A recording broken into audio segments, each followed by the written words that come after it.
right, we are on our way to the California State Championship. This is Northern California, coming through the Nevadas here and Sierra Nevada range. We're going to be going through Mount Shasta area, and it's about a 10-hour drive from our house. I'm traveling with my buddy Jason and a couple other guys in a truck behind us.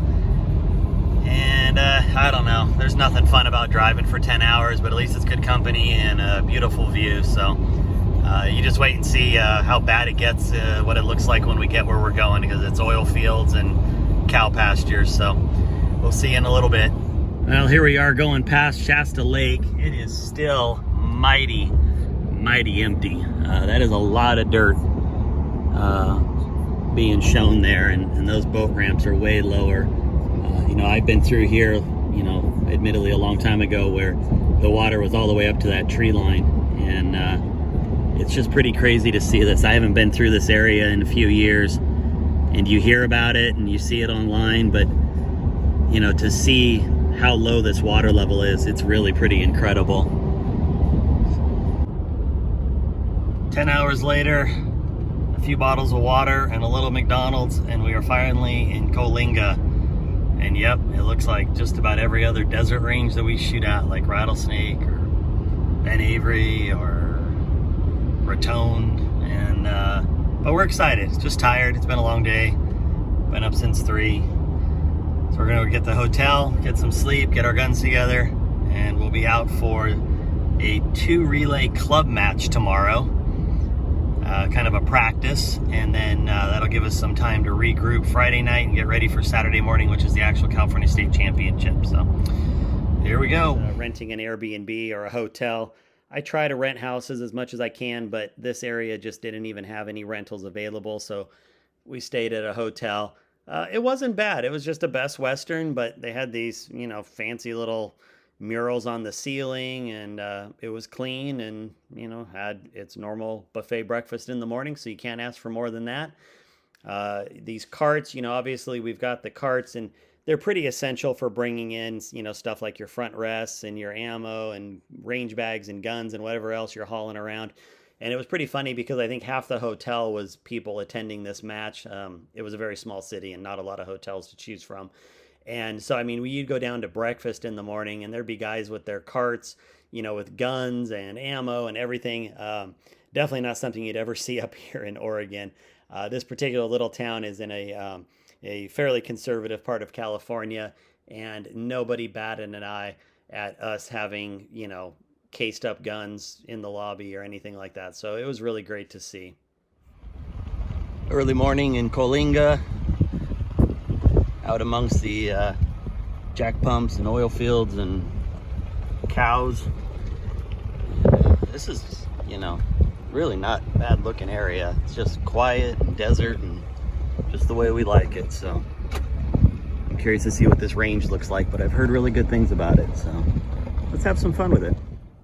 Okay, now this is actually a really cool range. So it is an active cattle ranch, and they literally push cattle through this field at times. So you'll see there's barbed wire everywhere, and they have a live hot wire down at that end of the line. But this is a gorgeous line.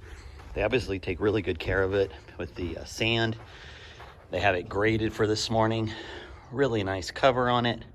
Plenty of room to put your gear back here. I mean, this is a really nice range. Really nice range. And you can see they've got a really good assortment of flags running down. You got the pits way down there. Let's see if I can get you down there. Well, there's the pits. They started putting some targets up. But man, what a beautiful range. Very, very excited to shoot here. To start off my Saturday, but as I said, I did not bring an A+ gun. I can't expect A+ results. I had messed with my tuner a little bit during their club match practice the day before. I felt like it was shooting okay. I was honestly a little hesitant to mess with it too much more until I had a couple relays under me to see whether it was conditions or myself that was causing a lot of this. You know, it's really hard to say. This was mostly load based. I don't think this was condition based. You can see I had a little trouble getting it, you know, on target. it just was kind of all over the place. I think I was lucky. I mean, honestly, lucky to only drop 7 on this relay. And I really wasn't upset. It just, kind of one of those things. It is what it is. And tried to make a decision on what to do on the next relay. Well, here we are. We've already got one relay in the books, but this is what the line looks like. There's cows, so there's barbed wire, like I said, lots of trucks. Looks great. I can deal with the rest of the weekend, but man, to drop 11 points, and this was totally unnecessary. The conditions weren't out there to cause this. If you look, the gentleman's scoring, this particular one was different than the first one, and you can see this is sort of something that we do for fellow competitors. We put these little dots that mark whether it was like a wide 9 or a high 9 or high 10, low 9. And if you look, predominantly this was load based: high, low, low, high, high, low, high, high, high.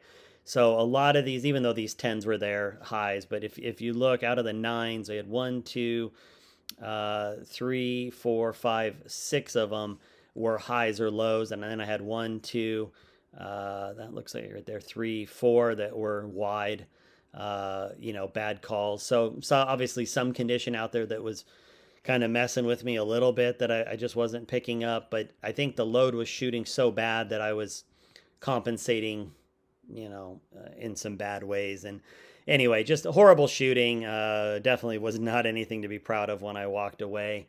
And, I definitely told myself after this relay, though, I'm going to make a tuner change. And I did. During the next round, you'll see I made a slight change that I think helped a little bit. So 3 relays on Saturday. This was the last one. I made some tuner changes very early on. So after this 11-point drop, I think I went 5 more notches on my tuner and started shooting siders. And I know that this doesn't look like a great way to get dialed in, but I had used a lot of siders on the previous 2. I had a limited number of siders that I brought with me, about 10, give or take, or probably about 8 or 9 realistically. And I was a little nervous about the next day being able to mess with the tuner some more. So I did feel good once I got this 10 in. Don't ask me why. It was just one of those things where I know I shot a 9 and an 8, but I kind of knew why. And so when I hit the 10, I felt pretty good about going for record. And overall, it felt great, a little bit wide, a little wide, a little low, a little wide, a little wide. So these wides were great. And what that tells me is that my tuner was doing its job. And, I wasn't, if I was pushing these wide, left or right. And then I had a low 9, which hurt. And then 10, 10, 10, XX. And then I had this horrible string of 9s that I just could not get in control of. And if you kind of visualize what was going on, I had a high right, a high, and a right. So what that tells me is I was doing a horrible job of keeping this group centered up. You can almost visualize, being in the upper right 9 ring, the right 9 ring, the upper 9 ring, the right 9 ring. So just kind of all around that upper right side.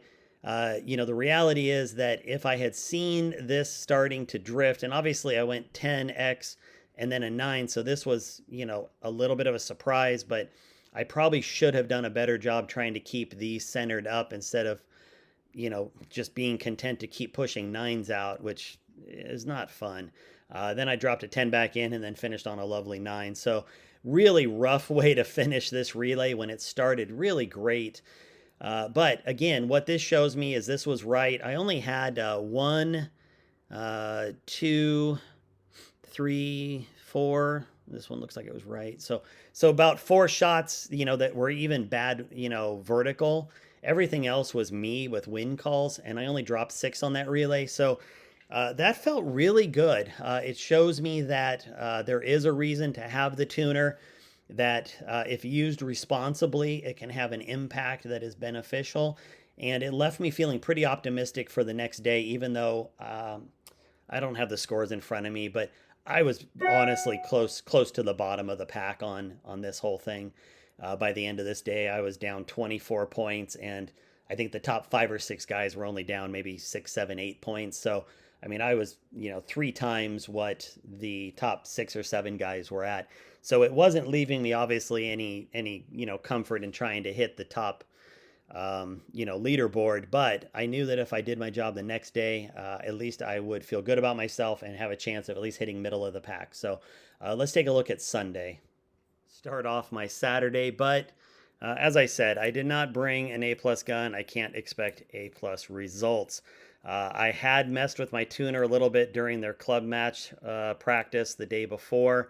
I felt like it was shooting okay. I was honestly a little hesitant to mess with it too much more until I had a couple relays under me to see whether it was conditions or myself that was causing a lot of this. Um, you know, it's really hard to say. This was mostly load based. I don't think this was condition based. You can see I had a little trouble getting it, on target. It just was kind of all over the place. I think I was lucky. I mean, honestly, lucky to only drop 7 on this relay. And I really wasn't upset. It just, kind of one of those things. It is what it is. And tried to make a decision on what to do on the next relay. That's why I told him to play and let him see the swing.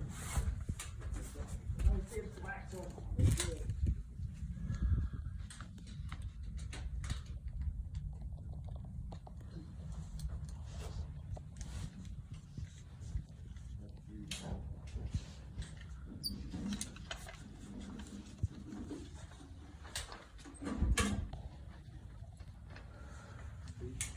Relay 1, your preparation period has expired.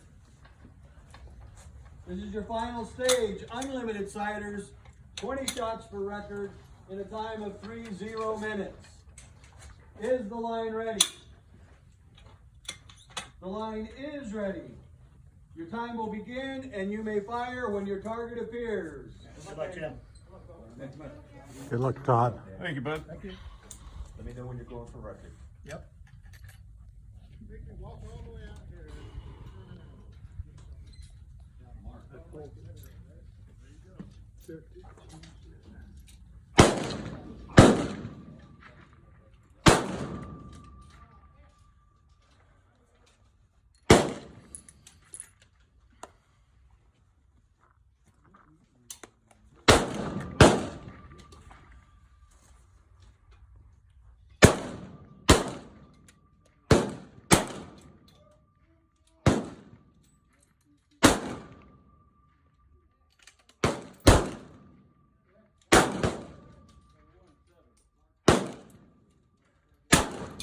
Match, no matter how bad your weekend was. And going home with something like this, it just really makes your day. And I don't care what kind of competitor you are. I am hyper competitive, A-type personality. I want to win. It sucks when you're not at the top. It sucks when you're not even near the middle. But when you finish like this, it just feels great. And this was only one of 5. So nobody cleaned any targets the entire 2 days. I mean, out of 5 matches, there were 0 F-class 200s. And I believe there was only 5 199s, and this was one of them. So, that felt really great. I had a really strong command on the wind on this one. I traditionally shoot better the windier it gets. And this just felt really great. The wind was picking up. We were getting more movement. I really felt like I was seeing it, and obviously the score reflects that. So I'm really happy with that. This 9, I wish I could say it was a close 9, but it was pretty much a mid-ring 9. So as much as I'd love to say I just squeezed out that 9, it was just a bad call. I remember this one. It was kind of out the high left. And I remember the guy came up from pulling targets, and I'm like, man, tell me I just leaked that one out. He goes, oh, no, that was a hard 9. So, something changed in here. But to pick it back up and finish strong, I was really happy. Low X count, but you know what? I'll take 10s any day of the week. And just a great way to finish. And this put me, 3rd on the day, which is no slouch. And it put me 10th overall. So I really moved up the leaderboard after these 2 relays. And it just goes to show that after day 1, sure, you may not win something, but it doesn't stop you from climbing up. It doesn't stop you from just putting your head down and doing your job. And it would be really easy to give up And, you know, I could have easily just shot his bat on Sunday and finished near the bottom and we'd be having a different speech. But the point is that I was at least willing to go into Sunday with an open mind. I talked to some friends, you know, they said, hey, look, man, tomorrow's a new day. It doesn't matter what you did. Just shoot your best on Sunday and that's all you can do. And so, you know what, that's what I came out and did. And it left me feeling really good about this match. To take subpar ammo in a mostly shot out barrel, using, you know, bullets that I shouldn't have been using. Like, there's a lot of reasons why nothing should have been working. And that's not an excuse. That's just a fact. But to pull it together and be able to leave feeling some level of accomplishment, you know, that's what these matches are about. So last match of the year, I'm done until February when we head down to Burger Southwest Nationals, which is going to be awesome. And we will definitely get you guys plenty of coverage from that. But until then, I'll keep doing my other videos, but this is my last match video for at least, you know, whatever, 3 months or so. Talk to you guys. I'm going to show you a little footage of our trip home and a few other things. But as far as the scores go, appreciate you guys watching the scores. I know it's not exciting when you can't see targets or impacts or anything like that, but hopefully you get to learn at least a little something or see my trials and tribulations and know that you're not alone if it happens to you. So let's take a look at a few more things from my trip and see what happened there. Diversity. On day 2, I was second match winner, which is really third place. But hey, I won $15. It felt great, and you know, it's a great way to end the match. Ahead of us. And before we took off, this was about an hour after leaving the match, we stopped for an early dinner at one of my favorite places. Any guesses before I go to the next slide? Grew up on this. We used to go here for lunch during high school, weekends, pretty much any time. We had a bunch of these around me where I lived. And this was the staple of my childhood diet as a teenager. When I moved in the Northwest, these didn't exist. They have these things called Burgerville up here, which they're okay, but I'm just partial to In-N-Out. And they finally started putting a couple up here in Oregon, so it's very exciting to have them again. But anytime I travel to matches in Phoenix or California or any of the places that have these, Utah, I always stop at In-N-Out. So here's what my buddy got for. So back before the internet existed, we used to have, In-N-Out has quite the off-the-menu that you had to know before you could just look it up. And one of the things that you can do is order any number of patties and cheese. So you can order a 3x3, a 4x4, 5x5. Biggest I ever ate was a 6x6, as much as I'm probably ashamed to say that now. So that's 6 patties, 6 pieces of cheese. A buddy of mine, I think, went up to 9 or 10, but he also probably could have been a professional eating champion. So anyway, 4x4, you know, took care of my buddy's hunger here. I had a double-double. We had fries. They do incredible shakes. Anyway, great way to start our road trip home. He is the California State Long Range F Open champion for 2021. I couldn't be happier for him. Really great guy. Shoot with him out at Rattlesnake and a couple other places. And just a really great competitor, really solid guy to hang out with. The guy on the right, that's Bob. He's the match director for Coalinga down there, and he's a sling shooter. In fact, I think he won the sling division. Anyway, so this little thing in the middle is a California bear, and it is a very desired thing in California because it isn't just for winning the match. You have to have at least 10 people in your division. And I guess there haven't been a lot of matches where Open has had that many. In fact, we had a massive turnout in F class. I think we were either 1 or 2 more than all the sling shooters or 1 or 2 less. I don't remember. I didn't count. But we were basically even with the number of sling shooters that attended. And then the Open division was the predominant, I think, a 26 or something like that, open shooter. So anyway, fantastic competition. Congrats to Ted, and can't wait to come back and shoot this range. Thanks for watching. You guys have a good one. We'll talk later.